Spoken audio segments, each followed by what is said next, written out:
We are the ones who don't know what we're fighting for. Give us a gun and send us all off to war. We are the ones who grow up in violent homes. We are the ones who don't know what's right or wrong. I know.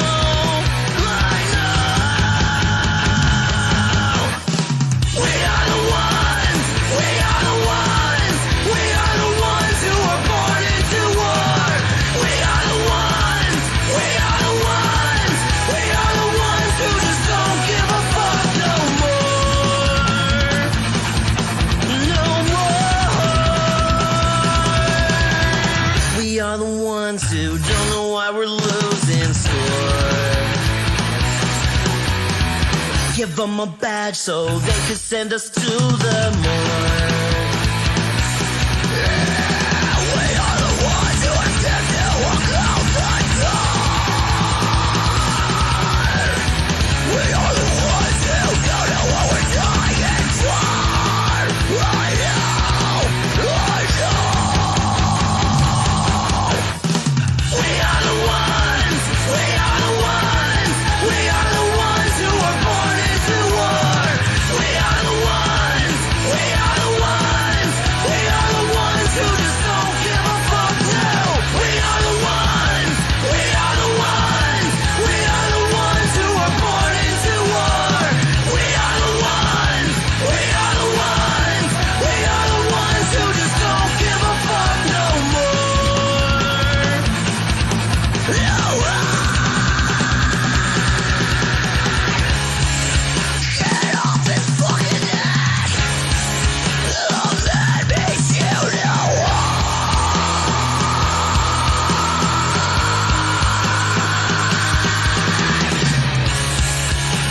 Can't fucking breathe.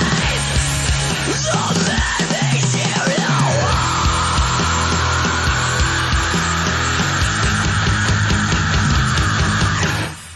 We are the ones. We are the ones. We are the ones who are born into war.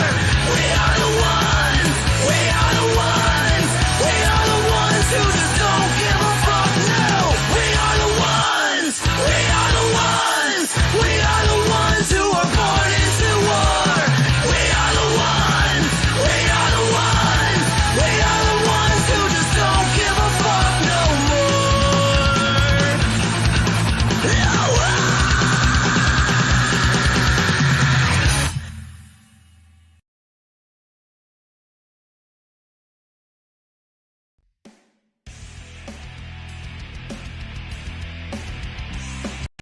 Welcome, ladies and gentlemen, to the latest episode of I'm No Joe, your home for all things combat sports and the place where every armchair quarterback can feel like Eddie Bravo.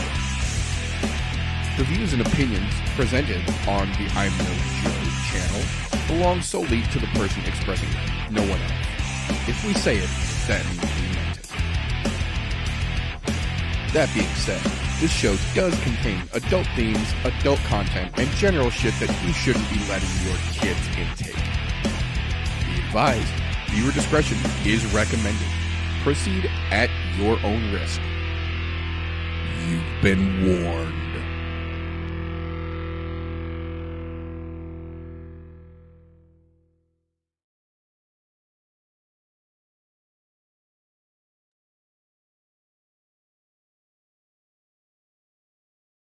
Welcome, ladies and gentlemen, boys and girls, children of appropriate ages, to the Season 8 kickoff of the I'm No Joe podcast. As you can probably tell by the way things are already kicked out, we've got gremlins in the works to start things off. But that ain't going to stop us from doing what we do around here, god damn it. If you're new, first and foremost, hi, I'm the internet's The Meter. That's my buddy Slowbake. That's my homeboy Golf Tee. We do a thing around here called the I'm No Joe podcast. It's your home for all things punchy kicky, the podcast where every armchair quarterback can feel like Eddie Bravo. We bring you all things combat sports related that you need to know to have your punchy kicky like pleased. So, that being said, before we get into anything else, I originally had a completely different opening planned for this, but being as how we've got gremlins in the system here, first and foremost, before we go any further, if you or anyone in the room with you suffers from epilepsy or any flashing light triggered epileptic seizure type behavior, please be warned. For some reason, my camera is freaking the absolute fuck out at random times tonight, flashing lights, throwing colors. We do not know what the fuck it is. I have literally changed cords. I have changed cameras. I have changed programs. I have changed drivers. We have done everything we can. It's just something we're going to have to deal with. That's why I put the little TV filter on here for you guys. So at least when it freaks the fuck out, which I'm sure it inevitably will, it'll at least look kind of entertaining for you guys. That being said, yeah, that being said, before we get into any of this other bullshit, how the hell are you two gentlemen doing? I'm absolutely fantastic. Not gonna lie, 4 weeks was a long time off, but it was a well-needed fucking break. Not gonna lie. Agreed. The grind of this week in and week out is great. I love it. But that little refresh kind of refocused a lot night. It's really well needed, and glad we're back though, because god damn it, 4 weeks was a long time to go without talking about UFC. Yeah, it was a good palate cleanser, but god damn, it started to get a little long there at the end. I agree. For me, I'm feeling better. I was sick last week, this past week, I was finally coming off of that. So doing good, excited about fights this weekend. I'm younger and shit, and I haven't been doing the podcast thing for years or nothing. It's just been about 8 or 9 months, right? So I've been jonesing. The week or two was fine, but the whole month, I'm ready to see some fights. This card's nothing to lose your fucking marbles over. Right, There's not a lot of good fights, but there's a lot of fights, and I'm happy about it. Yeah. I'm there's happy definitely to talk about it and watch some fights.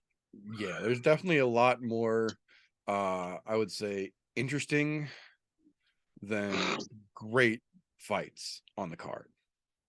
Oh, and it's already freaking out. See, there we go. Fun times.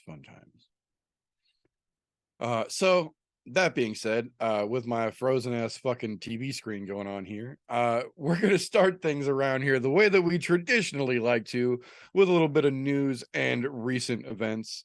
Obviously, with us having been off for a month, there is a metric fuck ton of news. So I'm gonna try and condense this down as best I can to the most important or most critical for you to know dozen or so stories here, and I will drop a bunch of others in the Discord after the show in case anyone is interested. That being said, first and foremost, we have got a small plethora of fighters who have either been released from the UFC or cut from the UFC for various reasons here. So I'm going to try and just chop through the list here to knock them out. Damir Ismagulov actually retired from MMA. It kind of out of nowhere caught pretty much everybody by surprise. Excuse me. Francisco Trinaldo Massaranduba was released by the UFC. Jared Vandera was also released by the UFC, said flat out he's going to go back to LFA where he was the champion before UFC, kick some more ass until the UFC is ready to take him back again. So we'll see about that one.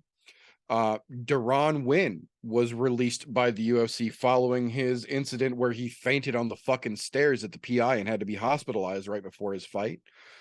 He's trying to say foul play on that, but I mean, dude, you fainted on a fucking staircase and rolled down the stairs and had to be taken to the hospital hours before your fucking fight. Like, come on, dude. Like, you were a liability to begin with. Speaking of liabilities, Mike Jackson was officially released from the UFC following his basically schoolyard scrap at the UFC PI with Jake Shields. Said he's not bitter. He understands that that's the business side of it, and he's now looking to try and fight Jake Shields in a professional boxing match, which made me laugh way more than it should have. So, yeah. The bigger one, I think, here of these wasn't so much a release, but a suspension announced Jeff Molina has officially now been suspended by the Nevada State Athletic Commission and subsequently the UFC for his connection to James Krause and the potential situation going on there. Nothing official, nothing permanent as of yet, but he is officially suspended by the Nevada State Athletic Commission and then subsequently from the UFC to tie that together. So that one's going to be interesting to see how he might get tied up in that whole Glory MMA situation as well. The next two here are actually not releases, they're actually retirements, but they are both extremely significant in my opinion here. The first one, Jesus titty fucking Christ, we have been screaming for this retirement for years now. We finally got it. Antonio Bigfoot Silva has officially announced he is retiring from combat sports. He said, and I quote, "Everyone has a limit. I have reached mine. I am done." That one, that man was a legend for years for a reason, and he essentially was starting to grind his own legacy into the ground. So it's good that whatever it was that finally got to him, and he has officially decided to retire. Thank God, let that man go fucking relax. The other big one that I wanted to talk about real quick was Joey Beltran has officially retired from BKFC, but is staying on the payroll as a BKFC ambassador and an advocate to help bring up up and coming young talent through the works to help try and get their program established and flowing a little smoother, ironically enough. So again, not great to hear that somebody who potentially could still do it retiring, but at the same time, we would always rather have them retire while they can form complete sentences and tie their own shoes and have regrets than the opposite. So hats off to Joey for deciding to step out of the ring. Awesome of BKFC to keep him on as an ambassador and let him do the damn thing over there, because he is a very valuable knowledge source. So that, and if you've seen his social media lately, he's taken some of his recent free time and he's decided to start learning judo. So it's not like Joey's sitting on the fucking sideline. He's picking up a whole new martial art as well as doing some coaching. So Joey's still active, but staying in the vein of BKFC, I've got a pair of announcements for them that we got during this month time period off here. The first one, very cool. The second one, not so much, but still kind of important. And the fucking camera froze again. The first announcement, Alan Belcher, the fucking steamroller that went over there and just made a goddamn splash, is officially getting himself a title shot against Arnold Adams, February 24th. That's going to be a very, very interesting match for as long as it lasts. That one will not see 5 rounds. I would bet my last dollar on it. Excuse me. The other one, as I mentioned, not quite as cool, but still important for people to know about. Knuckle Mania 3 taking place February 17th in Albuquerque, New Mexico. Recently got added to it. One former pro boxer, Austin Trout, stepping in the squared circle to take on a bare knuckle match against one Diego the Nightmare Sanchez. I don't think anyone in the world thinks that Diego Sanchez needs to be in any sort of striking combat sport. I would be all for him doing some grappling or some submission wrestling, some jiu-jitsu even, but I don't think anyone in the combat sports world would say that Diego Sanchez needs to put himself at risk of getting punched in the head anymore.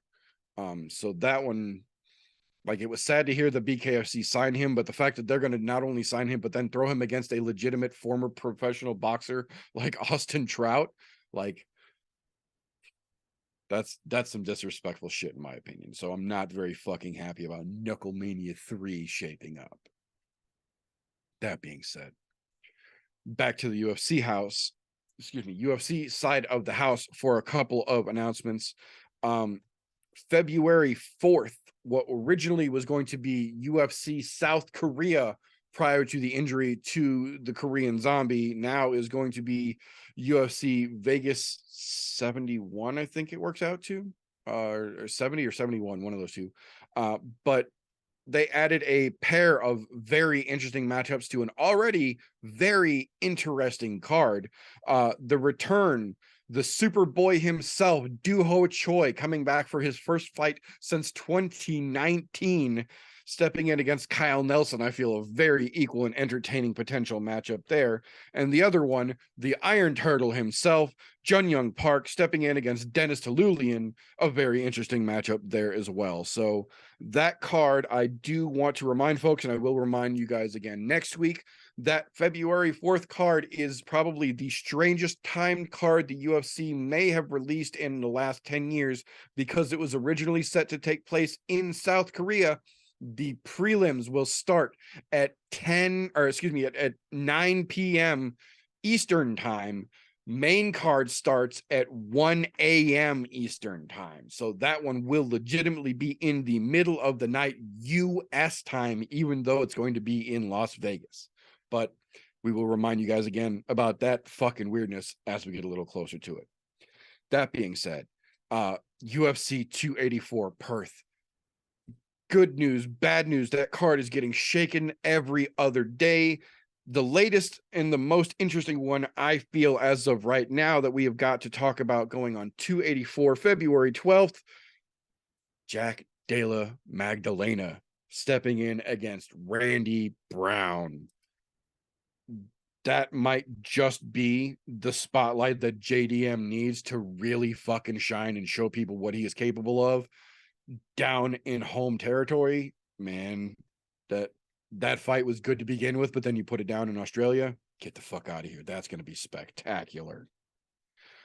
As if we needed anything more exciting for the week after that, the main event. I apologize. The main event the week after Australia, back here in the States, February 18th, has officially been signed. It is Corey Sandhagen versus one Chito Vera. That is a fucking spectacular matchup, and for all intents and purposes, the number one contender fight in the bantamweight division, as far as I and a lot of people paying attention are concerned.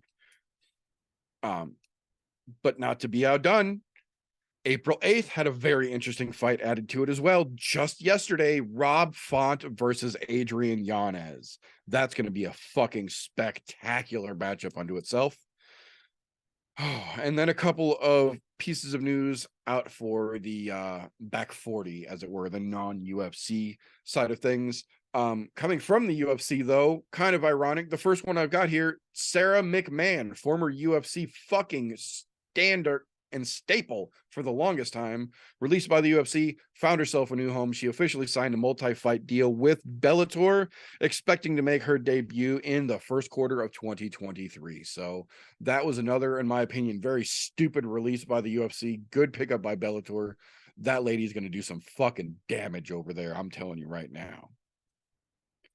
The other interesting Bellator announcement that I've got here, Scott Coker officially announced, taking place at Bellator 292, March 10th, the kickoff of the next Bellator Grand Prix, the lightweight division, an 8-man, 155-pound tournament with Umar Nurmagomedov, AJ McKee, Patricky Pitbull, and several other people that most folks won't recognize. But it still has potential to be a very interesting Grand Prix. Over on the Asian side of things here, kind of an interesting one. We got word confirmation has officially been passed down. Ink has been put to paper. It's no longer a rumor. Manny Pacquiao has officially signed with Ryzen Fights to put on a professional exhibition match of some sort. They haven't determined rules or an opponent yet. They're just saying late 2023, they expect the fight to take place. So that's all kinds of weird for a whole bunch of reasons, but still interesting and something we are definitely going to keep an eye on. That brings me to the kind of darker, grimmer side of the news segment here. There are a couple of announcements here that I'm not excited or happy to relay, but I feel need to be relayed to anyone really paying attention to the combat sports world. The first one, the day after Christmas, we got word from her sister Angela Lee and her brother Christian Lee that 18-year-old MMA standout Victoria Lee has passed away. The cause of death is still, as of yet, undisclosed. It's a very, very strange situation. I don't know. I don't know what's going on there, but for an 18-year-old professional athlete and stand out like that to die so suddenly, it's obviously hard for the family, but something had to have happened, man. You know, on speaking on that one, I did do a little reading into that one, and with some of the comments I saw from the family and things like that, it kind of sounded like there was a possibility of suicide there. Yes. And I think that's why they're leaving it as undisclosed for so long until they can do like the whole funeral ordeal. Because they're a very traditional family and it's it's a process, understandably. So No, I and think I get it. until, And if they don't ever disclose, that's fine. I'm just yeah, going off of based on what I read and comments yeah, that family members had made that were in the media. right, So I could be very well wrong too. It could have been something completely right. different. Either way, it at 18, Yeah. that sucks. That's Fucking fucking barely horrible. getting started in life. Yeah. Fucking barely graduating high school at that age. Yeah, just out of high school, got a pro career in ONE FC as a professional fighter. Like her whole life was ahead of her. So obviously, uh, thoughts go out to her immediate friends and family, and anyone affected by their passing in the Lee family. Um, the other one that, again, not excited to announce, but I feel is important to pass the word along for those who might not have heard during this break that we had off here. Also, UFC pillar, essentially, the original Ultimate Fighter, the reason that the UFC became the UFC that it is, quite literally. Stephan Bonner passed away at the age of 45 due to heart complications. Stephan Bonner had, to say a string of bad luck wouldn't even do it justice over the last year and a half. And then to top it all off, then their house burnt down just a few months back. And then this over the Christmas break. Just obviously words can't properly express what we feel, but again, our thoughts are with the Bonner family and their friends in this time, and our thoughts go out to them for damn sure.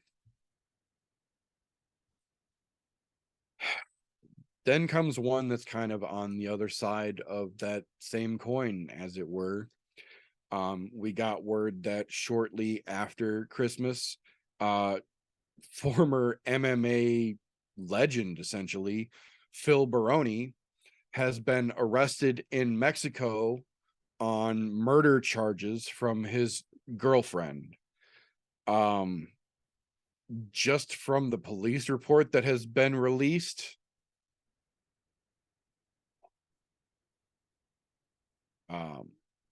that one's not good. That one's not good. That's probably an open and shut case. So again, not a good thing to talk about, but again, something that needs to be addressed. Yeah, Phil Baroni is currently waiting extradition trial in Mexico. They're not sure if they're going to bring him to the US or leave him in Mexico to be prosecuted for this, but either way, it doesn't look good, and it doesn't look like he was innocent here. So that one, just, it's all kinds of fucking bad. That's all kinds of fucking bad. But in that same vein, I would be remiss as a child who grew up through this, or an MMA journalist who has eyeballs and is breathing in 2023 right now, if I did not mention the biggest story in the combat world. New Year's Eve, Cabo San Lucas, Dana White and his wife are drunk on a balcony, get into a screaming match, He grabs her wrist, she slaps him, he cracks her back, and then cracks her again, and then cracks her again, and then people intervene. The man notorious for saying, you never put your hands on a woman and you don't come back from putting your hands on a woman, put his hands on his fucking wife.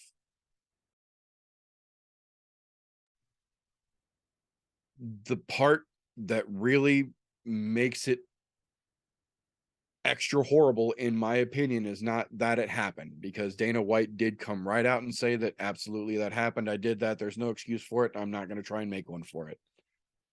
The part that makes it the worst, in my opinion, is twofold. One, that there were legitimately fighters on the UFC roster who tried to come out and defend him for this, when he himself has said, there is no defense for this. I am not defending myself. You should not defend me. There is no excuse for this.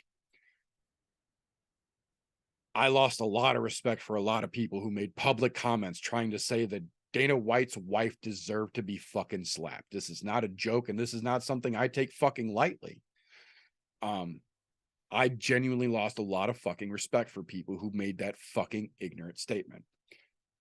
But the part that really grinds my gears the most, so to speak, is the fact that we got confirmation by Dana White himself, who showed up at the UFC Vegas Media Day and confirmed to the reporters that he will not face any punishment for this. His punishment, and I quote, is that I have to live with knowing what I did, and that I will be labeled as what I have done for the rest of my life, and I cannot deny it, end quote. That is the biggest fucking bullshit I have ever heard, and we will continue to talk about this, even if it is just in a 2-minute update segment, until something genuinely happens to give him actual real world consequences, because in no way, shape, or form is him having to own up to slapping his fucking wife appropriate consequences for those actions.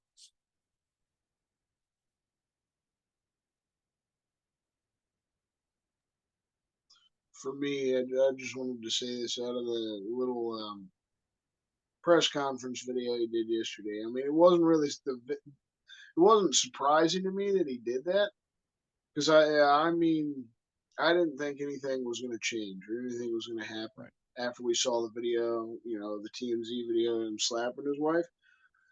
It's disgusting. It's horrible. I wish something would happen. Obviously, the likes of him losing money, potentially losing the job, like UFC could go on without him. I think those were the disgusting things that he said, like, oh, the fighters would be the ones hurting and the UFC would be hurting if he took any time away. Yeah. Like he said, anytime, it would take any time away. The fighters are the ones hurting, not me. It's like narcissistic, egotistical, on top of we already know you're a piece of shit from the video, but the one of the reporters asked him the question. This was probably the thing that I thought was the craziest. We asked him that question. It didn't specify, like, what would you change about the night. They just asked, if you could go back and change anything about the situation, what would it be? And Dana was like, oh, I just wouldn't have gone out that night. Yeah, I would have stayed home on New Year's Eve. Not that he wouldn't have slapped his wife, but he would have just stayed home. Yeah, that was in an opportunity. And the way once he said again, it, the I know softball. he's always cocky and like he's got that bravado, but the way he said it, dude, it just came off so wrong. And that's immediately what I thought. It's like, I would have just stayed home and slapped the shit out of him. Like, that's how it came out to me. Yep. I wouldn't have let other people see me slap the shit out of her. That's kind of like his that's first basically thought. the message that came across. I agree. And then he as well tried to defend it. Oh, this has never happened before. And like we talked about private in the chat and everything. Like we know otherwise. I feel bad for his kids and all the above, that it's now in the public aspect. He even admitted it, that his son's real upset with him. I fucking would be too. Should be, yeah. Scumbag. Look, I hate to associate something good coming out of something like that, but there was one good thing for me. It solidified my point of fuck Sean O'Malley. He's a piece of shit. Absolutely. He was one of the first to come out and fucking First come and to his loudest. defense. First and loudest, yes, And sir. I've been saying it. There's something about the guy I just don't like. And fucking, it'll be goddamned if he didn't just put it out there for everybody. He's an absolute piece of shit. The better part was that he doubled down, because after he came out and said that Dana White's wife deserved to be slapped, he took time out of the media yesterday to talk about how he essentially is just acknowledgement away from being a white supremacist, how he was raised in white supremacy, spent time in jail harboring with white supremacists, and almost spent like federal time where he assumed that during which he would become a full-on white supremacist. Just saying, dude's a fucking scumbag. Anybody who fucking disagrees with it, go fucking jump in a goddamn front of a truck, because you're drooped right in there with him. If you're fucking a fan of his at this point, you should drop every goddamn habit you have with him, period. Yeah, it's Including Dana White. If you associate with that motherfucker in any way other than you have to work with him, right. yeah, Yeah, literal business contact only. yeah. And just because that's kind of a forced thing. Unfortunately, there are guys that do have to deal with him on a regular basis. Right. Fuck that guy. Fuck them both. I agree. But that is the most important kernels of the news nuggets that I harvested off the top of the grain on my way into the show this evening. Is there anything major that either one of you gentlemen thought of that might be important for the folks to learn about from this weeks plural we were gone? I got a good piece and a bad piece. I'll start with the bad so I can finish with the good.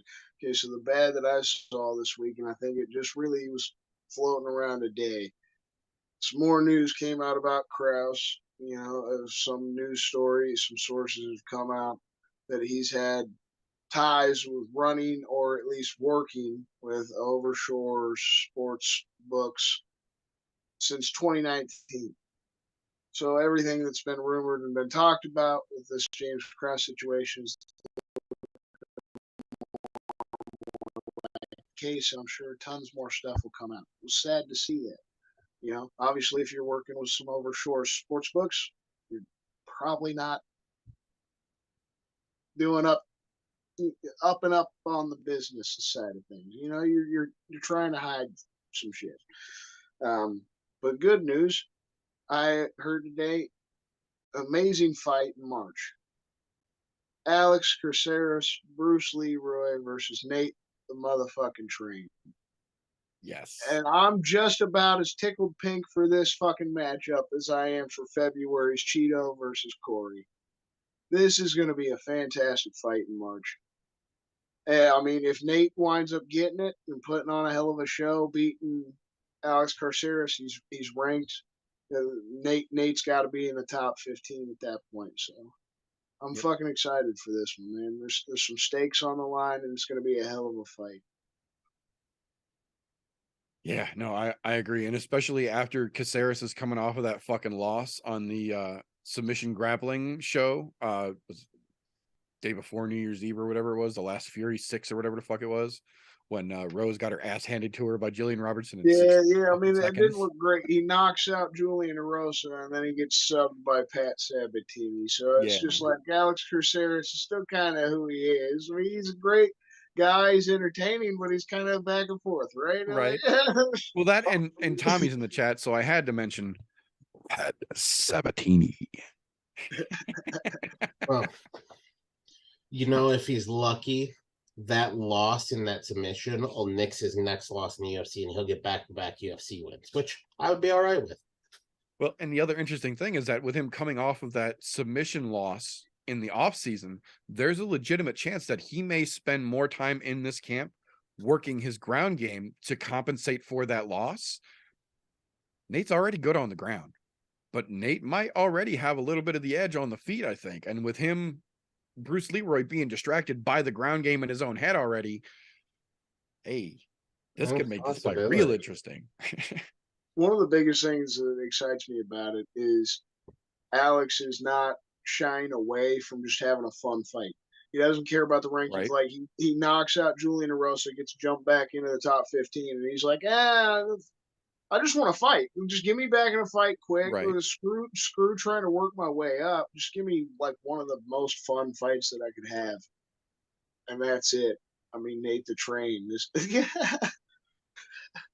Gotta love that fucking dude, man. fantastic news. There's only one piece of news I want to mention, and it's not well, it's Fight World related, and I say Fight World related very loosely. There is a little old lady I follow on fucking Instagram called Jiu-Jitsu Grandma. Just watched her. She's got to be probably in her 70s. Just got her fucking purple belt in Jiu-Jitsu. She's one spry old lady. Let me tell you what. Watching her journey from coming up from white belt to where she is at purple now has been fucking spectacular to watch. Just her little shorts and clips, and Right. she's very self-critical on what she does. So if it's something you're into checking out, and you guys are into the kicky punchy jiu-jitsu, whatever, it's a good little heartwarming fucking page to watch her be self-critical of herself and enjoy the process of learning that combat sport. Hell yeah. Yeah, never fucking sad to see somebody enjoying learning the fucking ways. No, it keeps you living longer.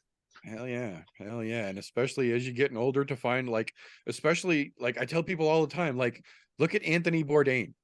Anthony Bourdain at 56, one day discovered he fucking loved jujitsu, and then hired a private fucking instructor to fly around the fucking world with him so that he could train any fucking where he went, anytime he fucking wanted to.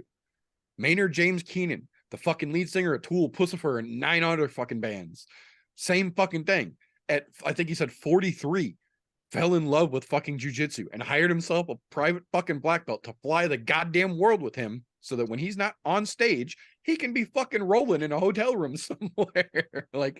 It's never too fucking late to find your way in, man. It never is. And it's awesome to hear it happening. So fucking jiu-jitsu granny. And things we talk combat sports, I was like, that's a definite mentionable. If you guys are interested in that kind of shit at all, jiu-jitsu is a great fucking place to start. It's low impact, but there's a lot to be learned, and you're never done learning in that sport. And once you think you've got it, you fucking don't.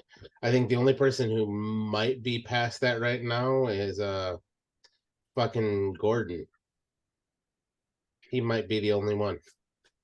Gordon's got plenty to learn. He's so good at what he does and taking steroids that well, in that world, it's okay. Absolutely. And that's us. I tell people all the time, you can fucking be mad at Gordon for using steroids, but you can also look at where Gordon competes, and that's not only allowed, it's almost unofficially encouraged. There are, and Luke Thomas talked about this on his show last week, there are 2 different lanes in the professional combat sports world. There is absolutely an all-natural lane, but there is also an unspoken non-natural lane, and it is just as wide and just as profitable as the quote-unquote natural lane is. So speaking of Gordon, there's one other piece of news that's worth mentioning to go watch. Go to Hafthor Bjornson's fucking YouTube page. He went and rolled with Gordon before his fucking fight, just before Christmas there. Yeah. And it was a good hard roll. You saw he had Gordon fucking working to get that big motherfucker off of him. It was fantastic. No. Yeah, because 460 fucking pounds don't move easy. I don't care how much fucking juice you're on. No. He even said it. He said, I thought I was gonna have to tap for a second. Yeah, because that motherfucker's big, and when he decides that big is just gonna lay there, you gotta fucking do something. I got a good kick out of it. It was fantastic to watch, and to see another guy who you wouldn't associate with jiu-jitsu learning the ropes in jiu-jitsu. Right. I mean, you're talking a strongman competitor for fucking years, and now he's starting to take on the world of fucking combat sports. I mean, he's done boxing already. Granted, his boxing not that great, but he's taking it on. He's taking on the challenges, and now to see him get into grappling is awesome. I'd rather see Hathor Bjornsson box than Voldemort any fucking day.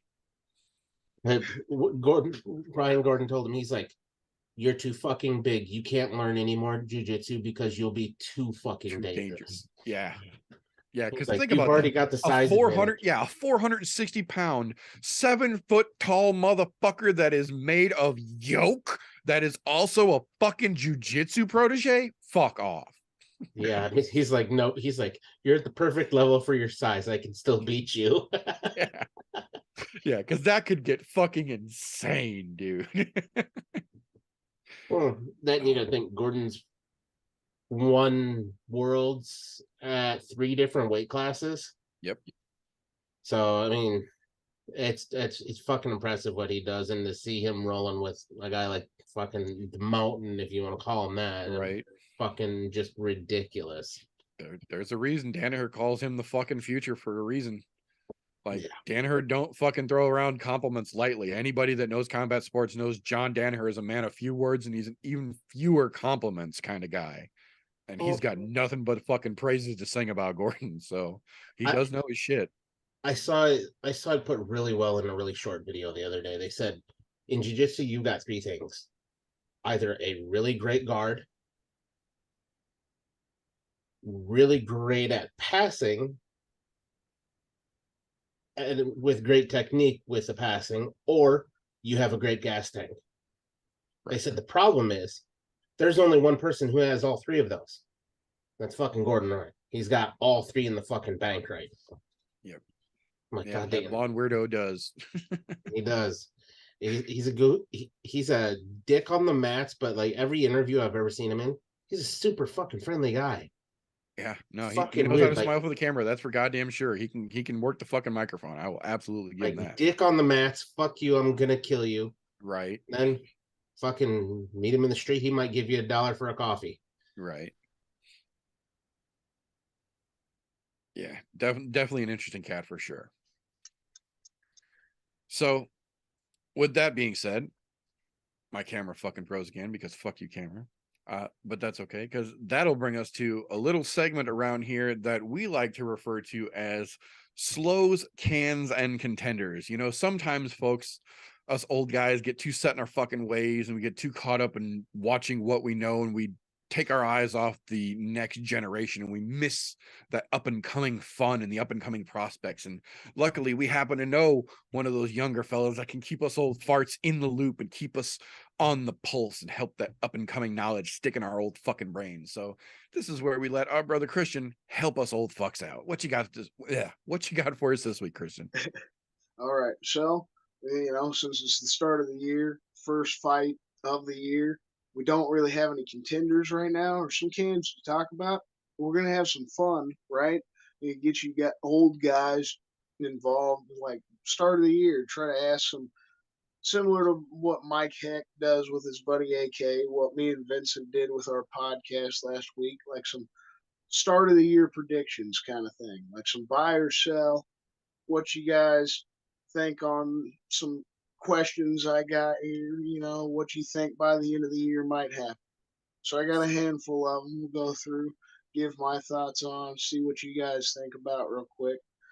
Just try to have some fun with it this week until we get some, actual contenders kind of thing to talk about in the coming weeks. I know February is going to be a big month. We got a lot of stuff going on in the state of Missouri, like a lot of fight promotions, a lot of events going on. So we got some stuff coming up. But, okay, so first question I got: AJ McKee winning that lightweight Grand Prix in Bellator MMA and being the lightweight champion by the end of the year. Are we buying or selling this? Now, for me, I'm kind of wanting to buy it. I'm wanting to buy into this. Now, the only thing in his way, in my opinion, is Usman. If he can somehow beat the Nurmagomedov in Bellator, I feel like AJ McKee will definitely become Bellator's biggest star. Like, not only a chance to win $1 million, but I feel like this AJ McKee going this route is potentially a huge upside for him. So I want to buy it. Dude, I'm selling it all day. He doesn't get past him. There's not a fucking snowball's chance in hell. Yeah, I'm right there with you. I'm selling, but I'm selling for a different reason. Not because I don't think he can get past Nurmagomedov, because I think Nurmagomedov will mop the fucking mat with AJ McKee. But I don't think he gets to Nurmagomedov because Nurmagomedov has already matched up on the other side of the bracket. His first goddamn fight in that Grand Prix is the rematch against Pitbull. So he's got to get past thought what I he heard it already was lost to. I Well, thought I heard it was Benson. I haven't actually looked. No, Vince I was got just matched up listening to already. Mike's podcast. They essentially they matched up everyone except for him and Pitbull. So they didn't officially announce it, but they literally announced everyone but him and Pitbull's matchups. So process of elimination in an 8-man tournament, they gave you the other 3 fucking pairs. He's got to fight Pitbull first. So he's got to get past his fucking rematch that he already lost to in order to get to Nurmagomedov. So yeah, I'm selling that shit. I don't think he makes it to round 2. I still felt like throwing some Bellator in there is a good thing. I like AJ Yeah, McKee. no, I get it. And you got to at least agree on it, even though I figured you guys wouldn't really want to buy into it. You got to agree it's huge for him. Like AJ McKee, like if he could somehow do it, $1 million fucking dollars, and he probably would be the biggest star in Bellator. He beat, he beats Patricky again in Right. their rematch. And then you get through the likes of Benson, you get through the likes of, Usman. It's just exciting. I don't like their Grand Prix because it takes too long how they do it and stuff, but Right. it's an exciting idea, right? The first wave of it, you get a bunch of good fights. But Right.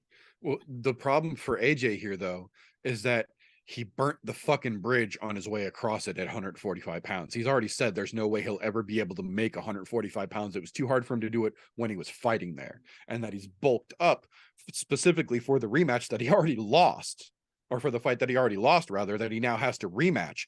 And then has since then said that he's too big to ever go back to 45. So if he loses to Pitbull again, now he's lost to both fucking Pitbull brothers, and he can't go back to where he quote unquote was his best. So he has no other avenue but to stay at 55 and hope that he does it, because if he gets fucking mollywopped in round 1, boy, that star power fucking plummets out of his fucking stocks quicker than you can say Dora the Explorer. so it's as risky as it is potentially profitable. It is, but it's also essential for him. It's his only option. All right. Well, I think you guys will like this next question I got here. This is some actual contenders. Some up and coming contenders, how we think they're going to do this next year. Okay, so my second question. Are we buying or selling Yasmin Jareggi being a top 10 strawweight at the end of the year, and Tatiana Suarez being a champ or getting her championship shot by the end of the year? I'm wanting to buy this one too. I got a lot of faith in Yasmin Jareggi, and her getting in the top 10, I can see it. If she gets a couple fights or even a few fights this year, depending on how they place it, good potential there. I just think she's a good up and coming prospect. And then Tatiana Suarez is coming back, so it's the same thing. They matchmake her well. I feel like she's one of the only good matchups for a title shot. She gets a couple wins after the layoff. What do you guys think? I would probably actually go split on that. I would go 50-50. I would say I absolutely think Yasmin makes it into the top 10. I don't know how high she's going to make it up in the rankings, but I absolutely believe she's going to be able to crack some numbers before the end of the year. But I don't know if Tatiana Suarez is going to be able to come off the bench and get past Montana De La Rosa. Montana De La Rosa ain't a world breaker, but we have watched her progress, and we have watched her start to patch up the holes in her game pretty fucking sufficiently. And Tatiana's been out hurt for a long fucking time, which means no training, even if she wanted to. I don't know, man. I think she's got a tall mountain ahead of her. I don't know if she makes it to fucking title contention, because she's got a big fight to get her way back on track first. I don't think I could have said that any better myself, because I'm right in that same neck of the woods. It's that is a tough go coming off the bench. especially watching how some of those girls have actually evolved enough to patch up holes in the game where we thought we weren't going to see that, but we're starting to see that they're coming around. So that's a tall fucking order right there. Especially with Montana, since we watched her husband not learn how to fucking box 3 fights in a row and then get flushed out of the goddamn UFC while she's still hanging around and kicking ass and taking names. So I think I would have to say I have more faith in Montana than I do in Tatiana. Yeah. All right, so you guys are buying Yasmin, but selling Tatiana. Selling Tatiana, yep. All right. So third question I got here. This will be another little bit of a fun one. Chris Weidman fights this year before Conor McGregor, Henry Cejudo, or John Jones. Are you buying or selling? Like, I'm buying. I'm buying it because I said it on my podcast last week. I don't think Cejudo, Conor, or John are ever fighting again in the UFC. Any one of the three. That's my personal beliefs on that. So, I mean, I damn sure think Chris Weidman's going to make his return before any of those three. So I'm buying it. I'm selling because I don't think Chris Weidman's coming back. I know it's been a tough road back for him, but like I said, I don't think any of the other three are ever coming back. So, well, let's look at what fucking event was that he was doing the pre-show for. He didn't look quite right then, and that was in a fucking pre-show. It wasn't even a lead up, and that was just within the last couple of months. Right. To be honest, I think as fucking bad as this sounds to say, I think we see Cejudo come back before fucking any of them. I'll take that a step further. I'll see your call and raise you. I think out of everyone you just mentioned, Cejudo's the only one of them to fight this year, period. And I don't think it's going to go the way people think it does. Now, Sean O'Malley versus Cejudo here. Yeah, I think Aljamain is going to cry. I think it's going to end up getting Cejudo versus O'Malley for the interim belt while fucking Aljo gets his fucking shoulder chopped on. And then either way, the UFC wins. Because if O'Malley gets fucking the interim strap, then they can make him the star they wanted to. And if Cejudo wins, everybody knows he'll mollywop the best of conditions under fucking Sterling. So they get rid of that motherfucker again. And then someone will clearly come along and take fucking Cejudo out afterwards. And he never had to actually get paid more from the UFC like he originally retired because they wouldn't. So, you know. Yeah, I like you guys' points of view. I'm still with all three of those guys. It's like until I see it, I don't believe it. You know, you got to lock them in the cage and ding ding, and then I'm believing it at this point. Well, that and with Weidman working with Wonder Boy so much, I will say this: it hasn't come directly from his mouth, but from what we have seen from his social media, from Wonder Boy's social media, from the stuff he's done with the UFC. It really feels like this injury almost ushered him from fighting into coaching. Which, to be honest, I'm not mad about because he was not a bad move. Not a bad move at all. But it kind of feels like this injury was the catalyst because of how badly it went for him, unfortunately. And he's had to have like 3 fucking surgeries on it now. Mm-hmm. I think it was his transition, basically. It was, to be honest, I think it was, as much as it sucks to see somebody have to transition out like that, it's much better than the alternative of watching him go down the same path he was starting to go down, which was that steady decline to where, he's just a name that they're going to throw at people. So to be honest, I'm hoping, God, I hate to fucking say that, because I do like Chris Weidman. He's genuine. He's like fucking Wonder Boy. He's a genuinely nice person, and you want to see him do fucking well. But on the other side of that, it's time for him to sit. That bad of an injury, it's taken this long. We're at what, year 2 now? Yep. Where he's been sitting. I mean, you don't see a lot of fighters come back to the pinnacle of sports and perform at their best or anywhere near it after being away for 2 years. They would literally have to give him a soup can to go out there to just see if his fucking legs are right. But they're not going to do that because it's Chris fucking Weidman. I'm like, you know how to fight. Let me throw you in there with somebody in the top 15, you know, between 10 and 15. They'd probably give him like a 12 or 13 ranked guy. Right. I wouldn't doubt that. And to be honest, I don't want to watch that because I know what's going to happen. He's going to get his shit kicked in. It's not going to end well for him. He's not the former champ. He's not the champ he once was. No. You know, and as much as I'd say, he did end one of the greatest fucking champs of all fucking time, arguably the greatest fighter of all fucking time. But he's not that guy anymore, unfortunately.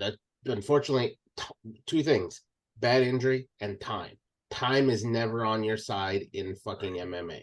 Yeah, not this is a young man sport. As much as I would love to go and fucking get myself in an amateur fight, too fucking old for that shit. I know better. Time is not on your side. This is a young man's game. Yeah, between the ages of about fucking 20 to about 36.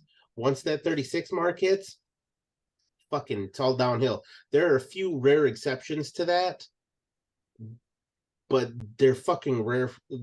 They're rare for a reason. It's usually guys who start a career really fucking late, or guys that have never been fucking touched their entire career, and those are few and far between. Or you've got just Iron Men like fucking Randy Couture. So it's not something I expect to see. He's a different breed, though. That motherfucker tried to use a foam roller out on his chest while he had a heart attack, and then walked himself to the hospital because he felt weird.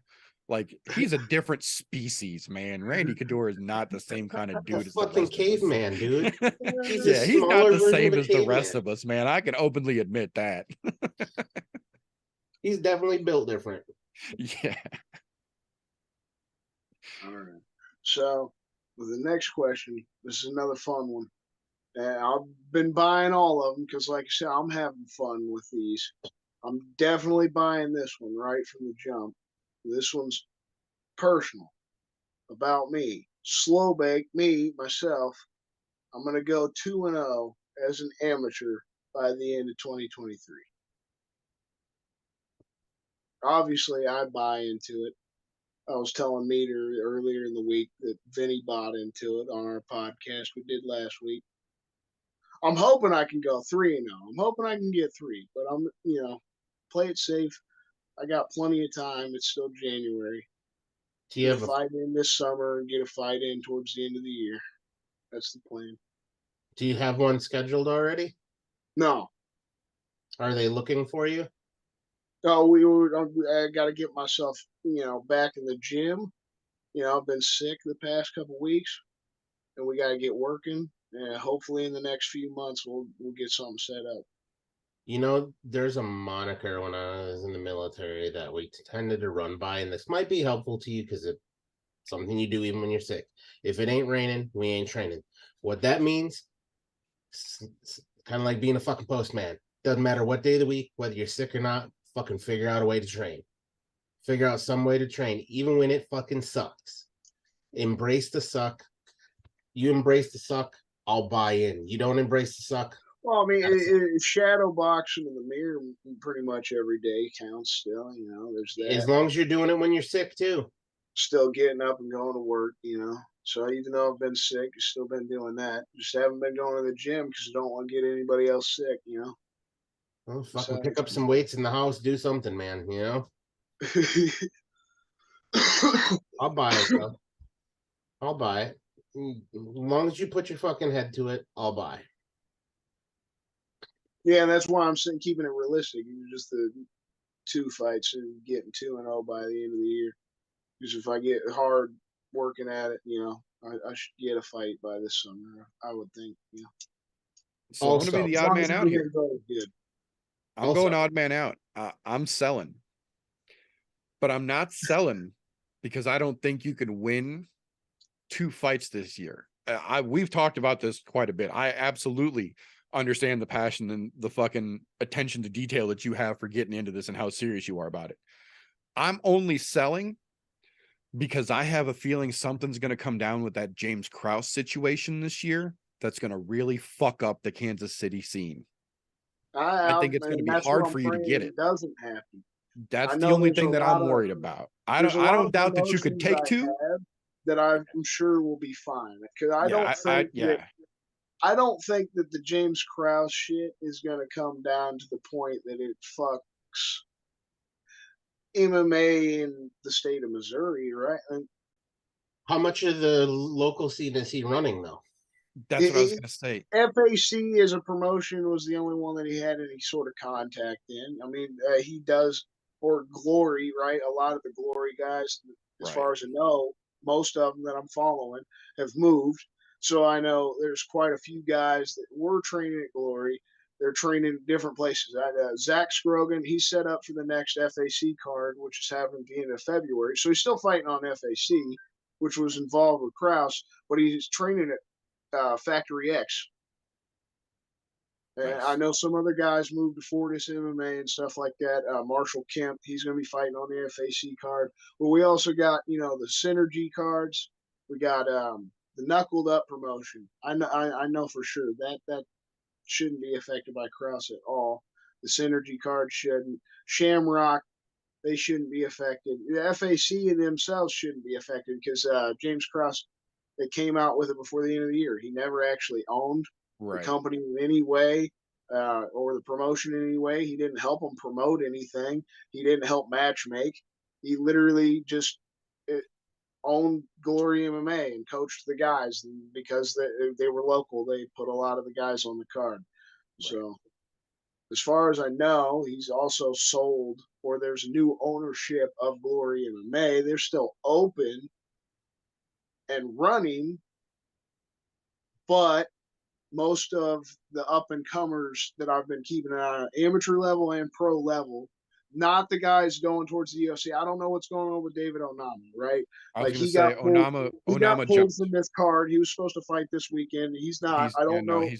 He's got a new fight in the works, and he's training at a new gym now. Onama Bales. Yeah, as far as I knew, he didn't get suspended like Jeff Molina. Nope. But I know Julian Marquez, they've already booked Julian Marquez and other fights. We got a lot of guys, even in the UFC. We still got some local guys.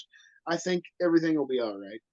But I mean, I don't blame you for selling it because at the end of the day, that's the toughest thing. Just in the amateur scene here, locally and regionally, it's not easy, not just to get the fight set up, but for me to have my opponent stick through it. Right. That's what I'm saying. Show up in the fight. That's more what I meant is that the scene itself is already kind of shaky.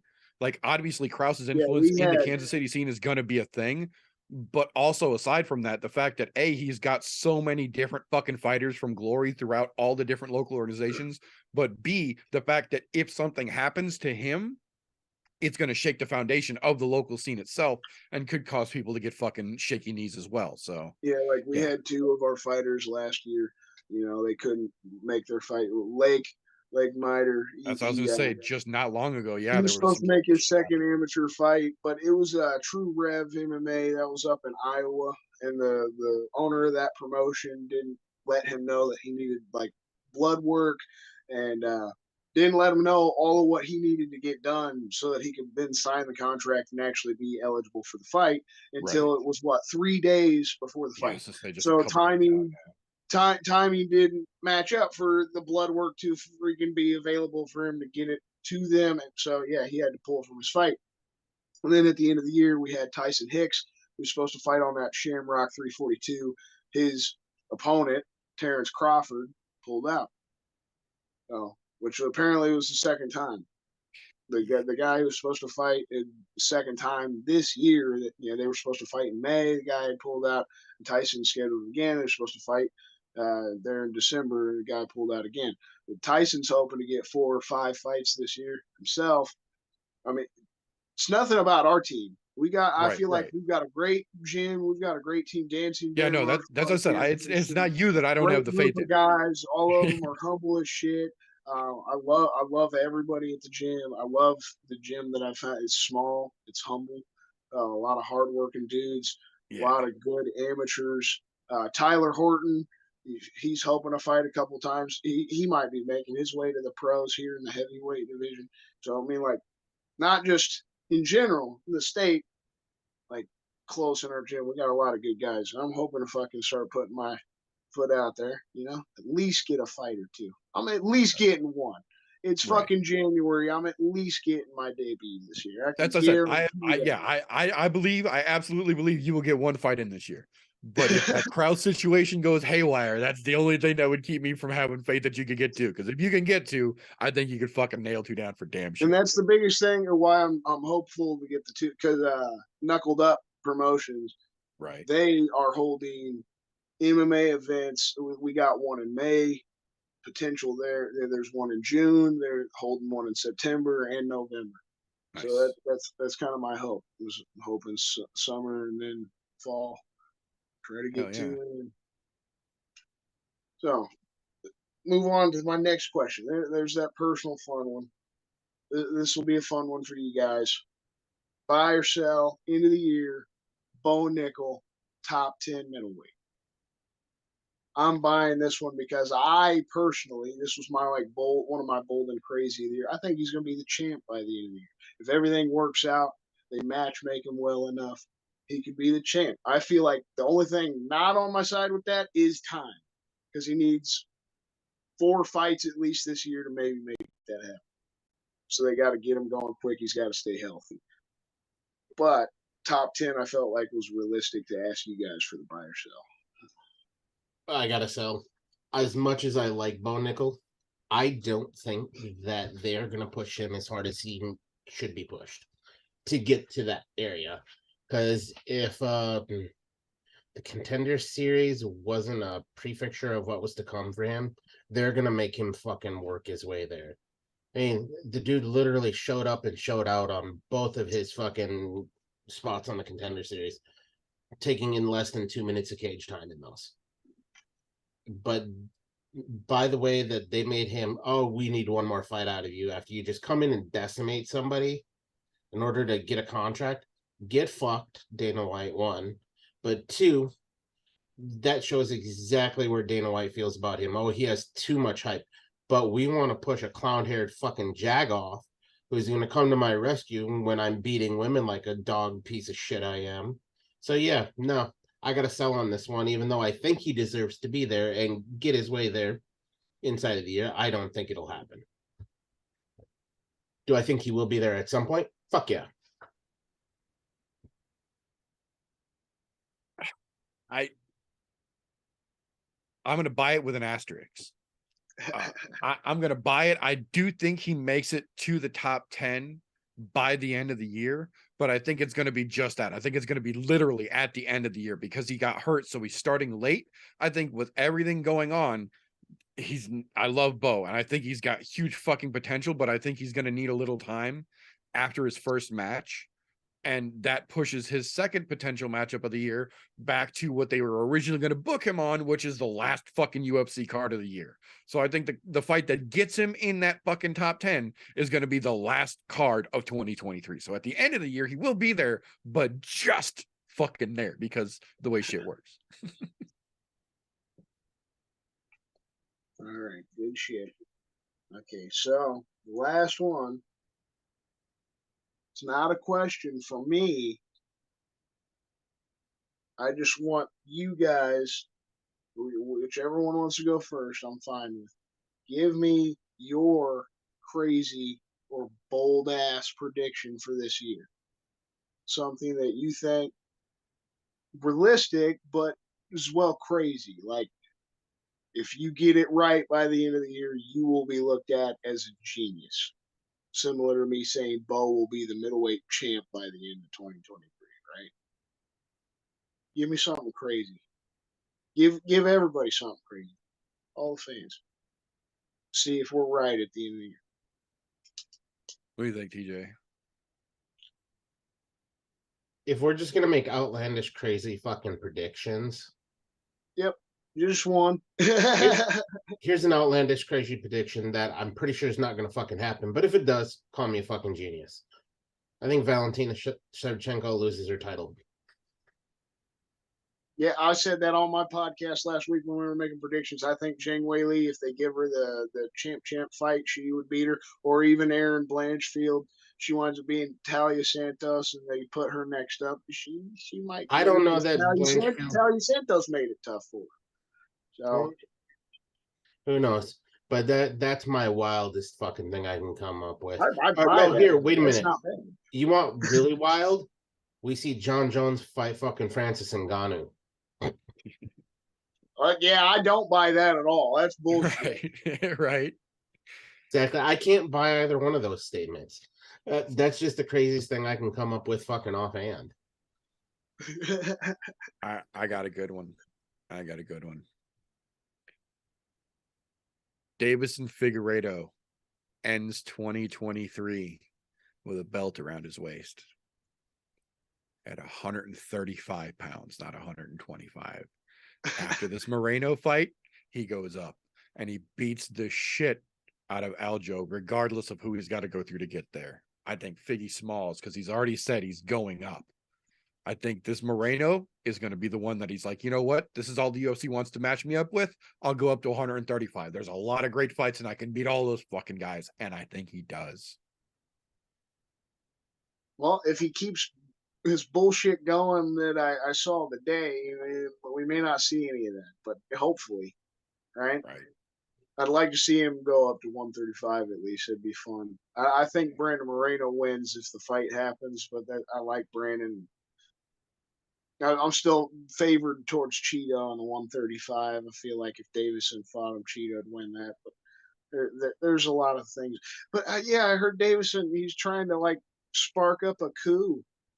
He's like wanting a Brazilian coup and crap. No, you don't know. You do not need war in your home country the week before the pay-per-view that you're There's supposed already to make enough millions of trouble. dollars, young man. There's already enough shit going on in Brazil, and Figgy Smalls don't need to start that pot.